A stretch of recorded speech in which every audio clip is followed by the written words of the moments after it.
Good morning students. आज का हमारा वीडियो अशोक के दम और उसके प्रचार से संबंधित है, जो कि बीए पार्ट प्रथम वर्ष इतिहास के प्रथम प्रश्न पत्र द्वितीय प्रश्न पत्र से। पिछले वीडियो में हमने अशोक के धर्म के विषय में जानकारी प्राप्त की थी कि अशोक का व्यक्तिगत धर्म क्या था, और अभिलेखों में उसके द्वारा जिस धर्म की बात की गई है, धम्म या धर्म की बात की गई है, वो वास्तव में क्या था। इतिहासकारों ने इस पर अपनी अलग अलग राय रखी है। हमने भी विभिन्न बिंदुओं को देखने के बाद इस निष्कर्ष पर एक प्रकार से निकाला कि अशोक का व्यक्तिगत धर्म भले ही बौद्ध धर्म हो, मगर उसके अभिलेखों में जिस धर्म की बात की गई है वह वास्तव में सभी धर्मों का सार था। सभी धर्मों के सद्गुणों या नैतिक संहिता, आचार संहिता की बात उसने की, जिसमें जैन, बौद्ध और हिंदू सभी धर्मों की अच्छी बातों का समावेश था। आज हम देखते हैं कि अशोक ने बौद्ध धर्म के प्रचार के लिए क्या क्या प्रयत्न किए।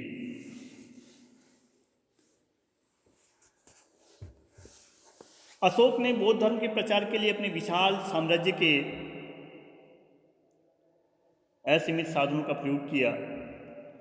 उसके कुछ प्रचार के उपाय जो थे वो पर्याप्त रूप से मौलिक भी थे। अशोक ने धर्म प्रचार के लिए निम्न साधनों का या निम्न उपायों को अपनाया। सबसे पहले उसने धम्म यात्राओं का प्रारंभ किया।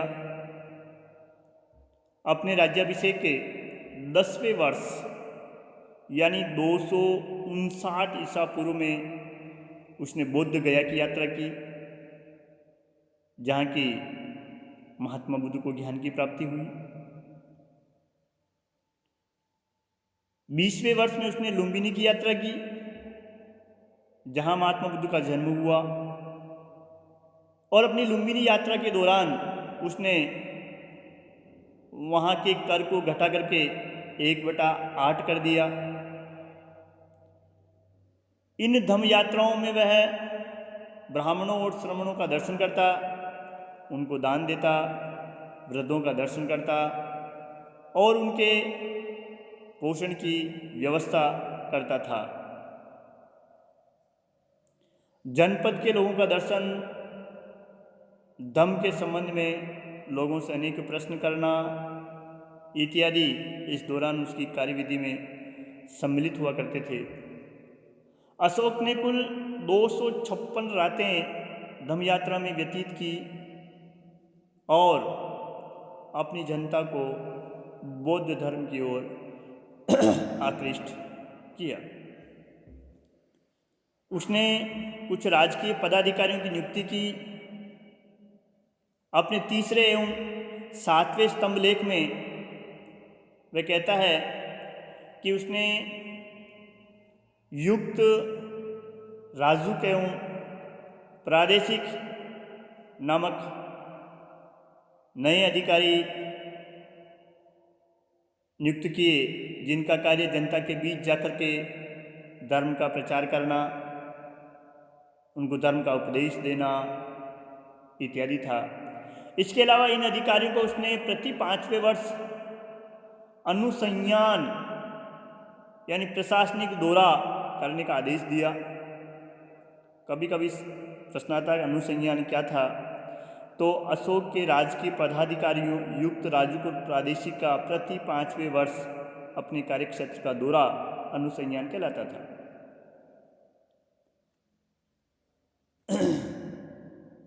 इस दौरे में ये राजकीय पदाधिकारी लोगों के कष्टों को सुनते, उनके समाधान का प्रयास करते और उन्हें धर्म के मार्ग पर चलने की सीख दिया करते थे। अशोक ने अपने साम्राज्य में जगह जगह धर्म श्रवण और धर्म का उपदेश देने की व्यवस्था भी की, ताकि लोग धर्म के बारे में जान सकें और उसका ज्ञान प्राप्त करके धर्म के मार्ग पर आगे बढ़ सकें। अशोक ने धर्म कार्य के लिए एक अलग ही अधिकारी वर्ग को नियुक्त किया, जिसे धर्म महामात्र कहा गया।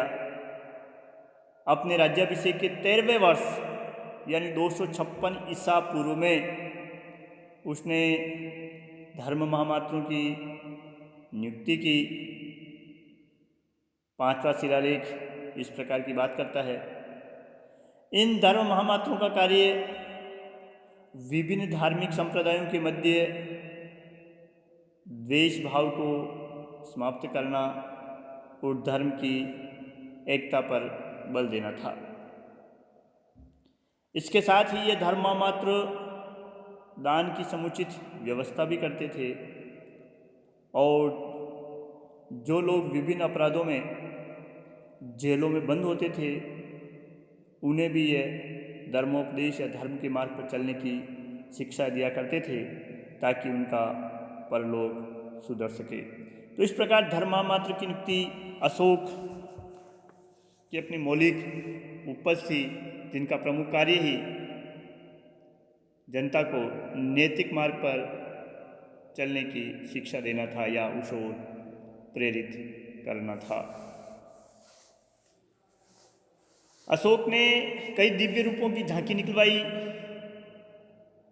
और लोगों को ये बताया कि धम्म के मार्ग पर चलने से उन्हें किन स्वर्गीय सुखों की प्राप्ति हो सकती है और मनुष्य किस प्रकार देवत्व को प्राप्त कर सकता है, और ऐसा देवत्व उन्हें स्वर्ग में प्राप्त होगा जो कि उन्हें धम्म के मार्ग पर चलने से प्राप्त होगा। उसके इन स्वर्गीय सुखों का स्रोत विमान वत्थु नामक बौद्ध साहित्य था। इन दिव्य रूपों में उसने विमान, हस्ती, अग्निस्कंद आदि दिव्य रूपों का जनता के सामने प्रदर्शन करवाया। अशोक ने जन कल्याण के लोकोपकारिता के अनेक कार्य किए। उसने पशु पक्षियों की हत्या पर रोक लगवाई, मनुष्यों तथा पशुओं के लिए चिकित्सालयों की व्यवस्था की, मार्ग में जगह जगह पेड़ लगवाए, कुएं खुदवाए ताकि यात्रियों, व्यापारियों एवं अन्य व्यक्तियों को ठंडा जल मिल सके।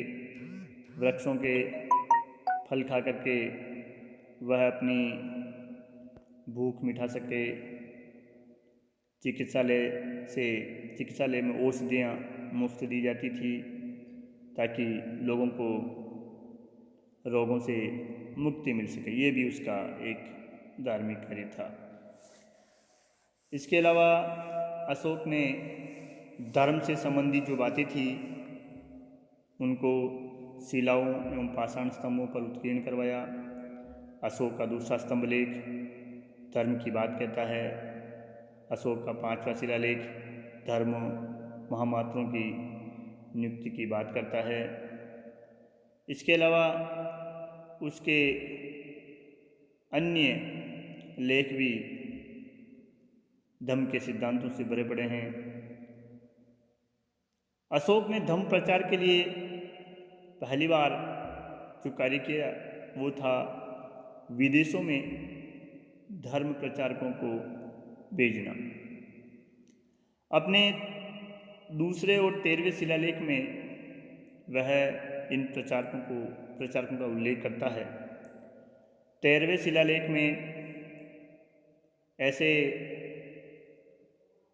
देशों के नाम हैं जहाँ उसने धर्म प्रचारक भेजे, जैसे सीरिया के राजा अंत्योक, मिस्र के शासक तुर्मय, मैसिडोनिया के शासक अंतिकिन, सीरिया के शासक मग और सीरियन के शासक अलेक्सुंदर के पास उसने अपने धम्म प्रचारक भेजे।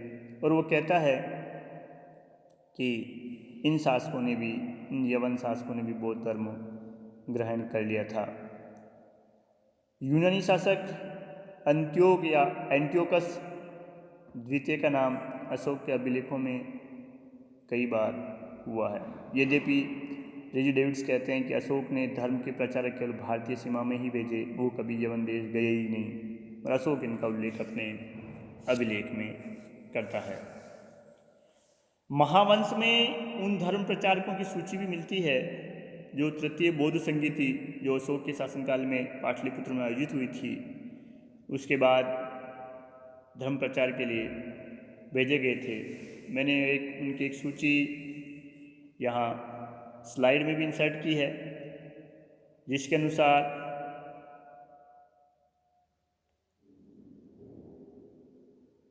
महांती का जो है कश्मीर और गंधार में धर्म प्रचार के लिए गए, महादेव महिष मंडुलिया मैसूर गए, रखिता थेरा वनवासी गए, दम रक्षित अपरंत ताका गए, महाधर्म रक्षित महारथाया महाराष्ट्र गए, महारक्षित यवन देश गए, मज्जिम हिमवंत गए और सोन और उत्तरा स्वर्ण भूमि की ओर गए, महेंद्र और संघमित्रा ताम्रपर्णी या लंका की ओर गए। तो इस प्रकार उसने विभिन्न देशों में अपने धर्म प्रचारक भेज करके बौद्ध धर्म का प्रचार न केवल भारतीय सीमा में, उसके पड़ोसी राज्यों में, वरन यवन देश, सीरिया, मिस्र, मैसिडोनिया, एपिरस, सीरीन तक धर्म प्रचार करने का उल्लेख अशोक अपने अभिलेखों में करता है। अशोक अपनी राजनीतिक विजयों के कारण नहीं जाना जाता है, वरन वह अपने धम्म प्रचार और बौद्ध धर्म के लिए उसके द्वारा किए गए कार्यों के कारण ही इतिहास में एक प्रकार से हम कहें स्मरणीय है, जाना जाता है। जय हिंद।